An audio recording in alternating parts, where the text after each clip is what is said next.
ನಾವು 4ರಿಂದ 5 ವಿಧಾನಗಳನ್ನು ಬಳಸುತ್ತಿದ್ದೇವೆ. ನೀರನ್ನು ಚಿಮ್ಮುವುದು, ಹನಿ ನೀರಾವರಿ, ಮಳೆ ಸುರಿಸುವ ಗನ್. ಮೊದಲನೆಯದಾಗಿ ಇದು ನೀರನ್ನು ಸಂರಕ್ಷಿಸುತ್ತದೆ. ಇದು 360 ಡಿಗ್ರಿ ತ್ರಿಜ್ಯದಲ್ಲಿ ಸುತ್ತಬಲ್ಲದು. ಇದರಿಂದ ಕಡಿಮೆ ನೀರು ಬಳಕೆಯಾಗುವಂತೆ ಮಾಡುತ್ತದೆ ಮತ್ತು ಅಗತ್ಯವಾದ ಪ್ರಮಾಣವನ್ನು ಸಮವಾಗಿ ಹಂಚುತ್ತದೆ. ಇದರಿಂದ ಪೈರು ಚೆನ್ನಾಗಿ ಬೆಳೆಯುತ್ತವೆ. ಎರಡನೆಯದಾಗಿ ಇದು ರೈತನ ಕೆಲಸವನ್ನು ಕಡಿಮೆ ಮಾಡುತ್ತವೆ.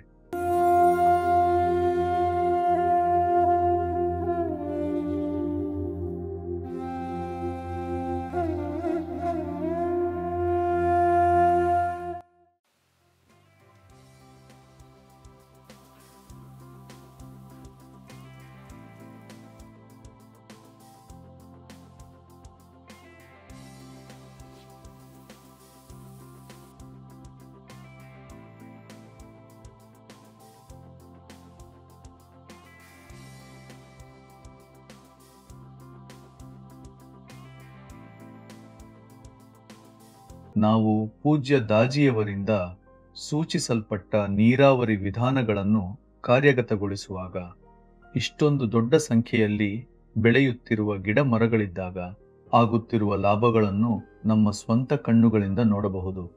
ಇದು ನಮ್ಮ ಕಣ್ಣೆದುರೇ ಇದೆ. ಕಾನ್ಹಾದಲ್ಲಿ ನಾವು 4 ವಿಧಗಳ ನೀರಾವರಿ ವ್ಯವಸ್ಥೆಯನ್ನು ಬಳಸುತ್ತಿದ್ದೇವೆ. ಅವೆಂದರೆ ಸ್ಪ್ರಿಂಕ್ಲರ್ಗಳು, ಚಿಕ್ಕ ಸ್ಪ್ರಿಂಕ್ಲರ್ಗಳು, ಹನಿ ನೀರಿನ ಗನ್ ಮತ್ತು ಮಳೆ ಗನ್ಗಳು. ಆರಂಭದಲ್ಲಿ ನಿಧಾನವಾಗಿ ಅರಣ್ಯವನ್ನು ಬೆಳೆಸುತ್ತಿದ್ದಾಗ ಹನಿ ನೀರಾವರಿ ವಿಧಾನವನ್ನು ಬಳಸಲಾಯಿತು.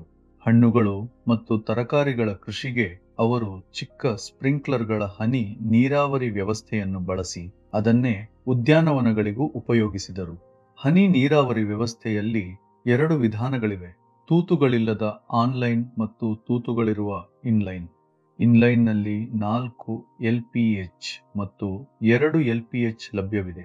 LPH ಎಂದರೆ ಪ್ರತಿ ಗಂಟೆಗೆ ಇಂತಿಷ್ಟು ಲೀಟರ್. ಉದಾಹರಣೆಗೆ 4 ಗಂಟೆಗೆ 4 ಲೀಟರ್ಗಳ ಇನ್ಲೈನ್ ಡ್ರಿಪ್ಪರ್ 1 ಗಂಟೆಗೆ 4 ಲೀಟರ್ ನೀರನ್ನು ಹನಿಸುತ್ತದೆ. ಈ ಹನಿ ನೀರಾವರಿ ವಿಧಾನದಲ್ಲಿ ನಾವು ಹೆಚ್ಚು ನೀರನ್ನು ಉಳಿಸಬಹುದು. ಇದು ಪ್ರತಿ ಗಿಡಕ್ಕೂ ಅಗತ್ಯವಿದ್ದಷ್ಟು ನೀರನ್ನು ಸಾಕಷ್ಟು ಒದಗಿಸುತ್ತದೆ.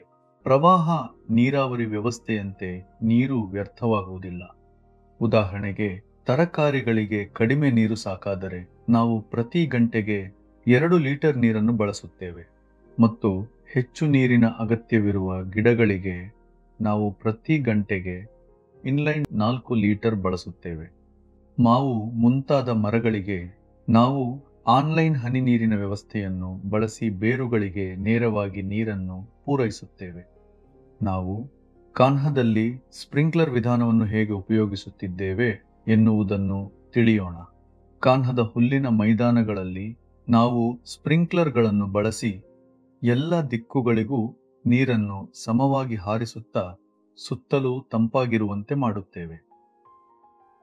ನಮ್ಮಲ್ಲಿ 3 ವಿಧವಾದ ಸ್ಪ್ರಿಂಕ್ಲರ್ಗಳು ಇವೆ: ಮೈಕ್ರೋ, ಪಾಪ್ ಮತ್ತು ಯುನಿಸ್ಪ್ರೇ. ಅಗತ್ಯಕ್ಕೆ ಅನುಗುಣವಾಗಿ ಅವನ್ನು ಬಳಸುತ್ತೇವೆ.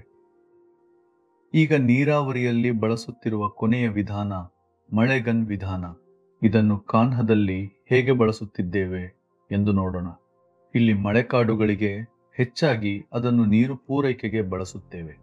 ದಟ್ಟವಾದ ಅರಣ್ಯಗಳಿಗೆ ತೇವಾಂಶವನ್ನು ಉಳಿಸಿಕೊಂಡು ಬೆಳವಣಿಗೆಯನ್ನು ಹೆಚ್ಚಿಸಲು ಮಳೆ ಗನ್ಗಳನ್ನು ಉಪಯೋಗಿಸುತ್ತೇವೆ.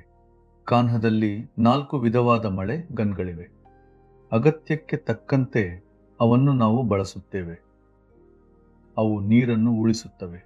ಅವು ಹೆಚ್ಚು ವಿಶಾಲವಾದ ಜಾಗಕ್ಕೆ ನೀರನ್ನು ಪೂರೈಸುತ್ತವೆ. ಒಂದು ಮಳೆಗನ್ನಿಂದ ನಾವು 1.5 ಎಕರೆ ಕೃಷಿ ಭೂಮಿಗೆ ನೀರನ್ನು ಪೂರೈಸಬಹುದು.